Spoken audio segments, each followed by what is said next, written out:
Bienvenidos todos, Matthews, Jonathan y Angie, bienvenidos a esta clase introductoria al tema de electroquímica. Voy a apagar mi cámara un momentito, simplemente para darles mayor claridad y darles la bienvenida a esta clase que hemos desarrollado hoy. El objetivo fundamental de esta clase es que al finalizar ustedes tengan una noción un poco más clara de la electroquímica, y quisiera empezar haciéndole una pregunta o una afirmación bastante ilógica. Ustedes sabían que estas dos cosas que yo tengo acá en la mano, según la electroquímica, no habría ninguna diferencia entre un limón con un par de electrodos y una batería común y corriente. No hay ninguna diferencia. Al interior están ocurriendo o ocurren reacciones químicas que producen electrones, y de hecho de eso se trata la clase de hoy, aprender un poco sobre electroquímica.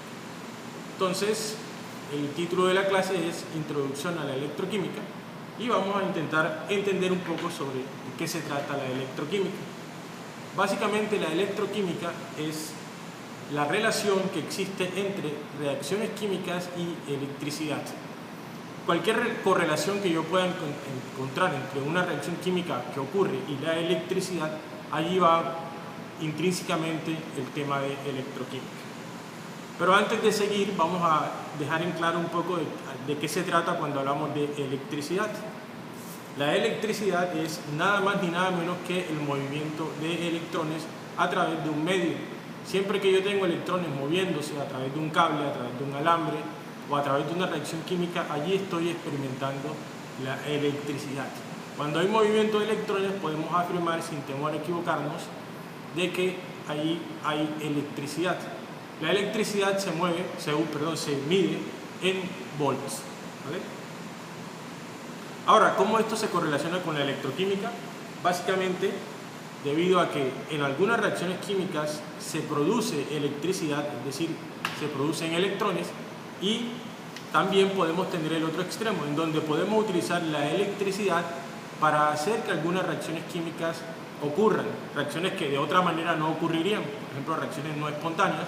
Podemos utilizar electricidad para producir o para propiciar que se generen esas reacciones químicas. ¿Hasta ahora tienen alguna duda? ¿Pueden suceder reacciones químicas no necesariamente con electricidad? Sí, ya ahí se trata de potenciales de reacción. En este caso, siempre que tengamos electricidad presente en una reacción química, ahí podemos llamar electroquímica. En este tipo, y les hago una pregunta, ¿recuerdan ustedes de los fundamentos de química en cuáles reacciones químicas hay movimiento de electrones? ¿Recuerdan? ¿En qué reacciones químicas tenemos movimientos de electrones? Vale, bueno, se las pongo fácil. Básicamente son las reacciones de óxido-reducción o reacciones redox. Allí tenemos electrones que se mueven entre átomos. Y si tenemos electrones moviéndose entre átomos, básicamente lo que tenemos es electricidad en una reacción química, y estamos ya hablando de electroquímica. ¿Vale? Entonces, en todas las reacciones redox que nosotros habíamos estudiado con anterioridad, habíamos visto que ocurrían cambios en el número de oxidación porque había migración de electrones en el sistema químico. Entonces, en las reacciones redox tenemos producción de electricidad. ¿En qué reacciones no tenemos producción de electricidad, sino que tenemos que utilizar la electricidad para producir reacciones? Por ejemplo, cuando estamos hablando de la electrólisis. Ustedes saben que el agua está formada por dos átomos de hidrógeno y uno de oxígeno.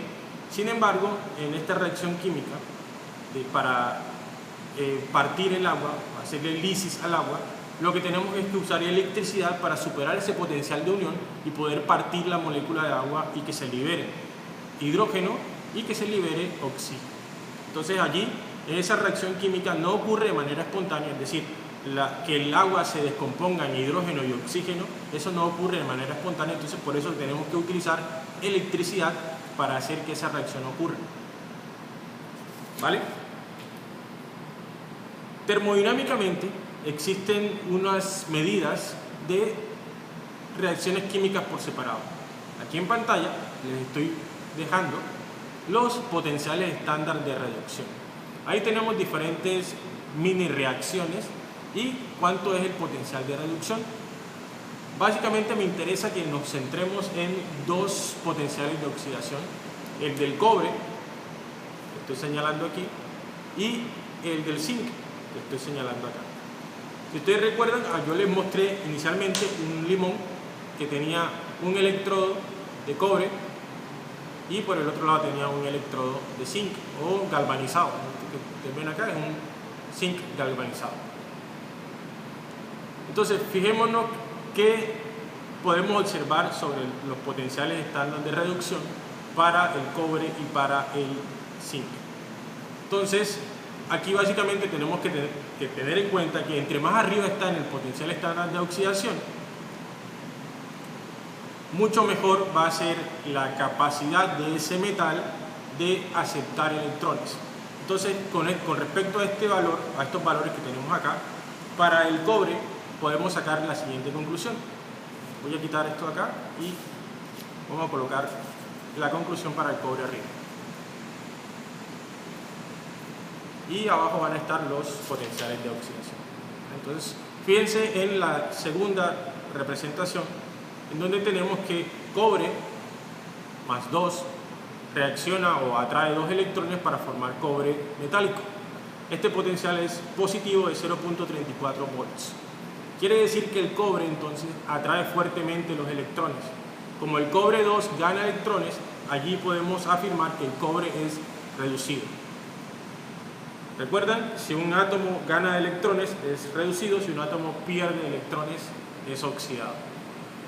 Entonces, por el otro extremo tenemos la otra mini reacción, que es la reacción de oxidación. Entonces, voy a hacer espacio para poder poner en pantalla también la reacción de oxidación. En este caso quiero que nos centremos ahora en el zinc. ¿Vale? El zinc más 2 electrones tiene un potencial de oxidación, de reducción, negativo. Quiere decir que el zinc atrae débilmente los electrones.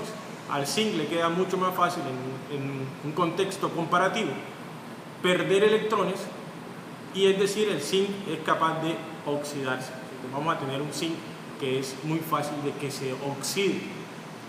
¿Vale?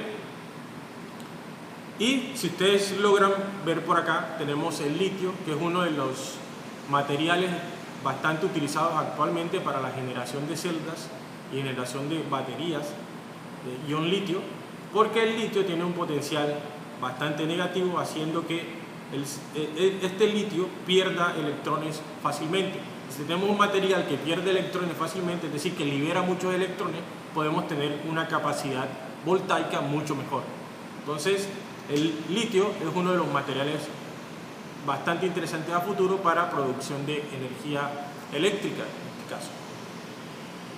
Ahora, bueno, hasta ahora, ¿tienen alguna duda, alguna inquietud, alguna consulta?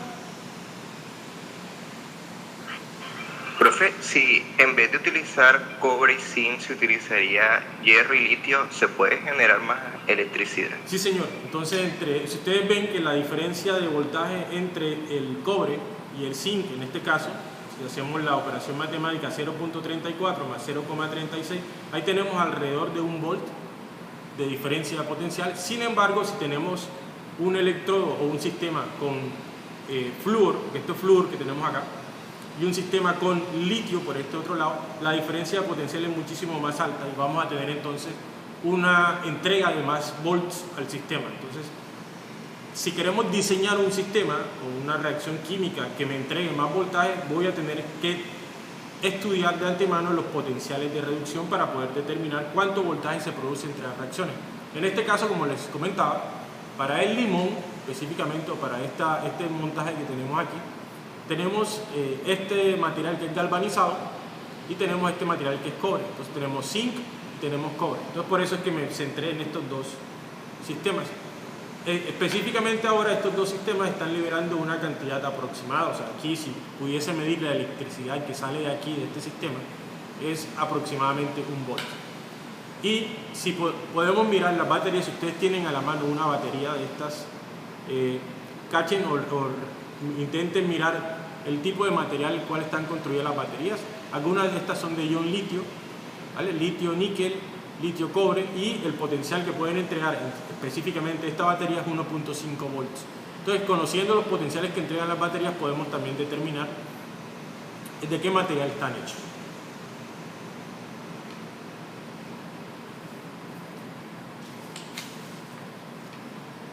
Entonces, voy a ejemplificar qué ocurriría en una celda galvánica. Una celda galvánica es un montaje químico que nosotros utilizamos en el laboratorio para poder determinar cómo una reacción química o mediada por la electricidad ocurre. En este caso, por aquí voy a colocarlo un poco más visible. Zinc, un electrodo de zinc por acá, otro de zinc por acá. Supongamos que estos son átomos de zinc. Y por el otro lado voy a tener átomos de cobre. ¿Vale? Estos dos sistemas van a estar inmersos en una disolución. Al igual que este otro sistema que tenemos acá.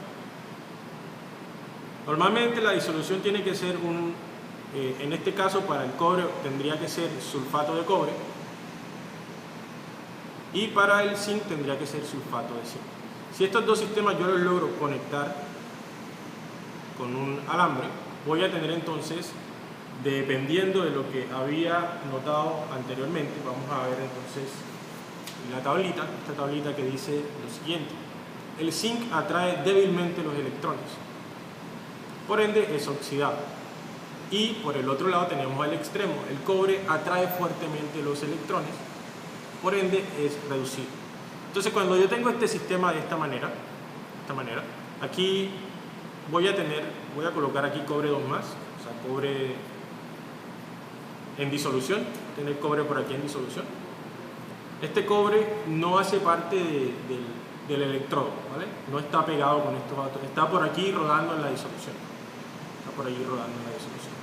Como sabemos que el cobre atrae fuertemente los electrones, entonces el cobre, a través de esta unión, de este cable que yo conecté estos dos sistemas, se me pasó un poquitico, el cobre va a pedirle electrones por medio de este sistema al zinc, ¿vale? El cobre le pide electrones al zinc.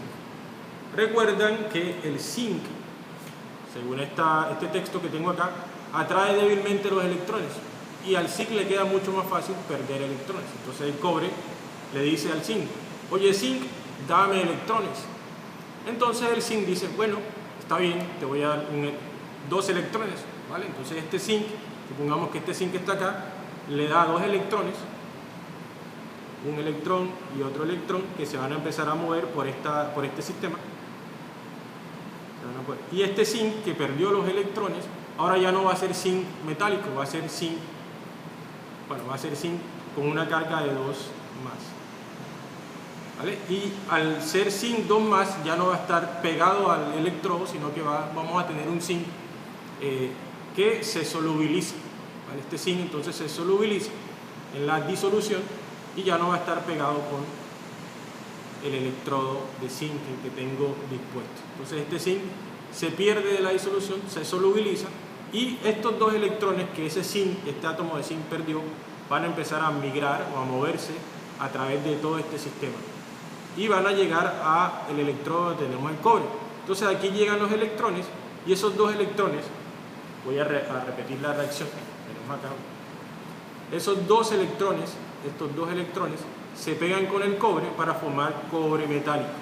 Esos 2 electrones que este átomo de zinc soltó, que ahora está solubilizado por allí, van a llegar al extremo de este electrodo y se van a pegar, o van a pegarse con este átomo de cobre, que se vuelve cobre 0 y se pega al electrón. Esta reacción sigue ocurriendo infinitamente hasta que se acabe los zinc presentes acá o ya no haya más cobre para generar. Ahora, si yo a esta reacción o a este reactor le coloco un bombillo, ¿sí? Aquí yo le puedo colocar un sistema con un bombillo, y como hay movimiento de electrones, este bombillo va a tener la capacidad de encender. Y de esa manera estoy utilizando reacciones químicas para producir electricidad. Aquí donde van conectados los átomos metálicos, este sistema o este espacio se llama electrodo, y este otro espacio por acá también se llamaría electrodo. Ahora, ¿cómo se diferencian y cuáles son los nombres correctos de los electrodos? Un electrodo se llama cátodo donde ocurre la reducción. Entonces, en este lado, donde está ocurriendo la reducción, es decir, el cobre está ganando electrones. Recuerden, si se gana electrones se reduce, entonces este electrodo que tenemos aquí se llamará cátodo. Y al otro lado, donde ocurre la oxidación, este átomo que está acá, o estos átomos están perdiendo electrones. Recuerden, si hay pérdida de electrones, estamos oxidando. Entonces este electrodo que tenemos acá se llamaría ánodo. En el ánodo es donde ocurre la oxidación. ¿Vale? Y todo esto sería el montaje de un sistema que obviamente tenemos que conectarlo por un puente salino, pero eso ya es cuestión un poco más de profundidad en la clase. ¿Hasta ahora qué les ha parecido?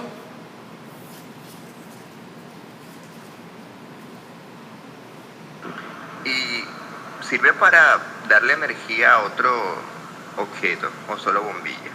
Sí, este sistema pudiese utilizarse para producir energía. Es más, si yo conecto o si yo tengo de manera serial un montón de celdas, este sistema que hemos creado aquí se llama pila de Daniels. Déjenme, yo les escribo por acá. Pila de Daniels. Se llama pila de Daniels. ¿Vale? La pila de Daniels es un sistema que produce electricidad dependiendo de la reacción química que esté ocurriendo, la reacción de óxido-reducción que esté ocurriendo. Y si yo tengo un montón de pilas de Daniels, pudiese tener energía suficiente para encender quizás la batería de un auto dañado, o quizás un televisor, o quizás una radio.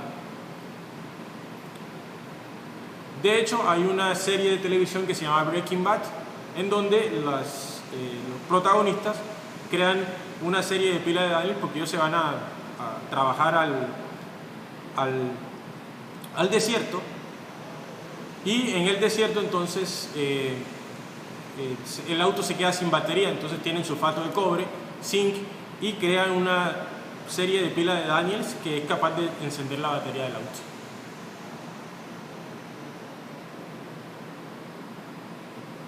Profe, ¿y esta energía es ilimitada? Es ilimitada mientras que hayan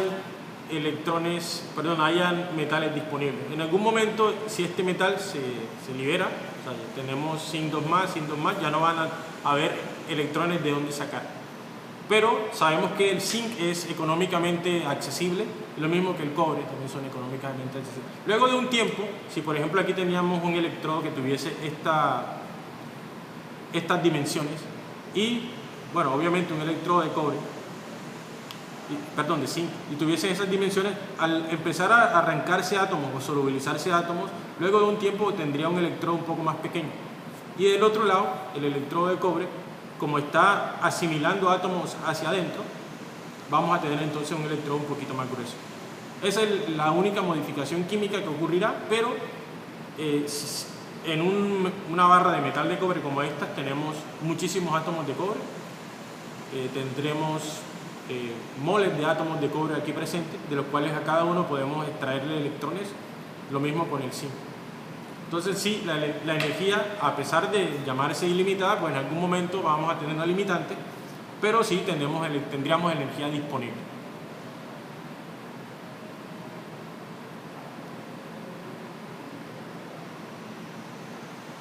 Angie, Jonathan, ¿tienen alguna consulta? No, profesor, de momento pues entiendo la clase, suena chévere. Profe, una pregunta, en ese caso el limón, ¿qué vendría siendo? El limón sería el medio, porque estas sustancias tienen que estar conectadas. Recuerden que aquí hay un cable que está conectando. Entonces el limón tiene la particularidad de que tiene ácido ascórbico y ácido cítrico. Ese ácido cítrico va a servir como el medio o el cable que conecta uno con el otro. Si tuviésemos un multímetro, pudiésemos medir la potencial que está saliendo de esta reacción. Básicamente aquí hay que tener en cuenta muchas cosas. La concentración del ácido en el limón, del ácido cítrico en el limón, también es importante para poder permitir ese paso de electrones.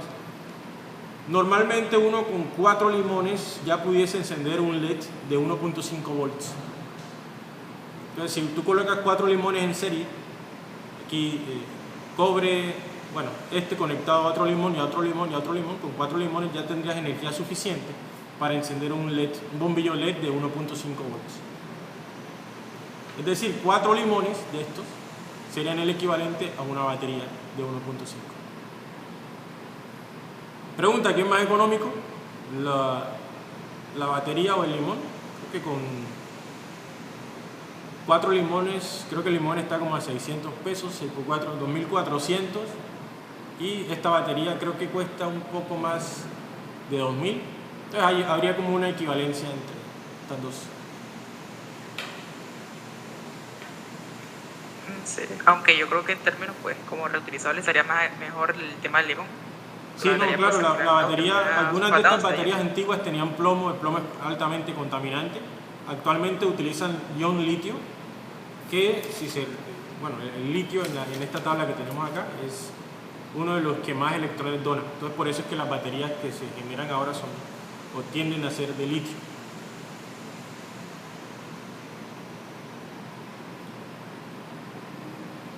Bien, jóvenes, entonces yo espero que el día de hoy hayan aprendido los fundamentos de la electroquímica. En un curso más avanzado ustedes van a retomar todo esto. Así que eso era todo por la clase de hoy. Espero que les haya sido bastante provechosa y bueno, acepto a cualquier tipo de comentarios o de dudas que tengan, ¿no? Estoy presente para responder.